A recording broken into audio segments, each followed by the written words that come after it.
আসসালামু আলাইকুম। চলুন দেখে নেওয়া যাক আজকে আমাদের নিউজে কি থাকছে। আমি আর পারছি না, ফাঁসিতে ঝুলিয়ে দিতে বললেন শাকিব। ঢাকাই চলচ্চিত্রের বর্তমানের দীর্ঘস্থানীয় নায়ক শাকিব খান ও চিত্রনায়িকা অপু বিশ্বাসের দ্বন্দ্ব এখন সর্বত্র আলোচ্য বিষয়। সোমবার বিকেলে হঠাৎ করে একটি বেসরকারি টেলিভিশন চ্যানেলের পর্দায় হাজির হয়ে অপু জানান দিলেন শাকিব খানের সঙ্গে তার বিয়ে হয়েছে। সেই সাথে তার কোলে শাকিবের ঔরসজাত সন্তানের কথা তিনি তুলে ধরলেন। এর প্রতিক্রিয়ায় শাকিব বলেছিলেন তিনি সন্তানের দায়িত্ব নেবেন অপুর নয়। এই ঘটনায় দেশ বিদেশে ভক্ত শুভানুধ্যায়ীদের মধ্যে ব্যাপক প্রতিক্রিয়া হয়। পরে মঙ্গলবার শাকিব সাংবাদিকদের বলেন, সন্তান অপুকে এভাবে অসহায়ের মতো টেলিভিশনে দেখতে চাননি তিনি। এটা দেখে নিজের উপর নিয়ন্ত্রণ হারিয়ে ফেলে অনেক কথাই বলেছেন, কিন্তু রাগ কমানোর পর নিজেই অনুতপ্ত হয়েছেন। বলেন, অপু তো আমার সন্তানের মা। আমরা তো একসঙ্গেই ছিলাম, ভালোই ছিলাম, সামনেও একসঙ্গে থাকবো, ভালোই থাকবো।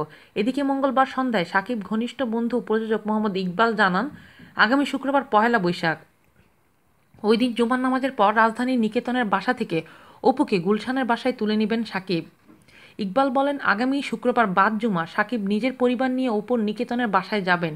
সেখান থেকে অপুকে তার পরিবারের কাছ থেকে নিয়ে গুলশানে নিজের বাসায় যাবেন। ওই দিন থেকে তাদের আনুষ্ঠানিকভাবে সাংসারিক জীবন শুরু হবে। এসব কথা শুনে মনে করা হয়েছিল বহু জল্পনা কল্পনার অবসান ঘটিয়ে অবশেষে শাকিব খান অপু বিশ্বাসের সম্পর্ক জোড়া লাগছে, কিন্তু না। অপু শাকিবের সংসার নিয়ে 3 দিন ধরে চলা নাটকীয়তা এখনও শেষ হয়নি। বুধবার সন্ধ্যা রাতে যোগাযোগ করা হলে অপু বিশ্বাস জানান, গত 3 দিনে শাকিব একবারও তার সঙ্গে যোগাযোগ করেননি।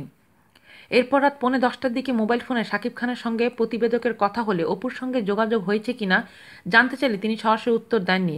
শাকিব বলেন, যোগাযোগের কি আছে, আমাদের যোগাযোগ তো বিচ্ছিন্ন হয়নি। অপু তো 9 বছর ধরেই আমার কাছে আছে।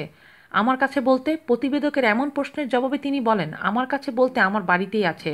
গুলশানের বাড়ি তো আমার বাড়ি। ওকে 9 বছর ধরে আমি দেখাশোনা করছি। আপনারা তো অপুর সাথে কথা বলেন, দেখেন সে কি বলে। এই ঘটনার পর তো একটা যোগাযোগের বিষয় থাকে। এমন প্রশ্নের উত্তরে শাকিব বলেন, আসলে দেখেন, আমি মানসিকভাবে বিপর্যস্ত। সারাদিন এত কথা শুনতে শুনতে আমি পাগল হয়ে যাব। যা ঘটেছে তা পরিকল্পিত।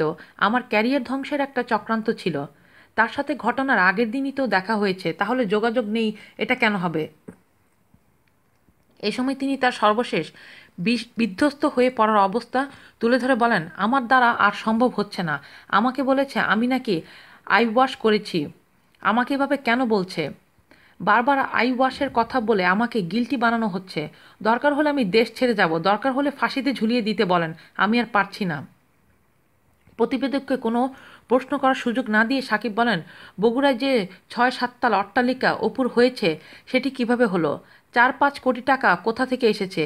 গুলশানের ফ্ল্যাট আমি করে দিয়েছি। আর অপুর শুধু ব্যাংক ব্যালেন্স চাই। সে তো আমার ঘরেই ছিল 9 বছর, সেই বিষয়টি হাইড করে গেছে। তার বিপদে আপদ আমি ছিলাম। এক পর্যায়ে সাকিব বলেন, আমি মরে যাব, দেশ ছেড়ে যাব। আমাকে অপমান করলে আমি কোথায় যাব? আমি তাকে বুক দিয়ে কি আগলে রাখিনি? আমি তার বাড়ির লোন শোধের জন্য টাকা দিয়েছি। আর যে পর্যায়ে বিষয়টি গেছে সেটি লজ্জাজনক। সে বলেছে আমি তাকে সম্মান দেইনি। আমি তাকে কোথায় সম্মান দিলাম না? আজ রাত পোহালেই পহেলা বৈশাখ, বাংলা নববর্ষ। নববর্ষের কোনো উপহারও পৌঁছেনি অপুর ঘরে। তবে অপু আশা করছেন সাকিব তার কাছে ফিরবেন। আজ এই পর্যন্তই, সবাই ভালো থাকবেন। আল্লাহ হাফেজ।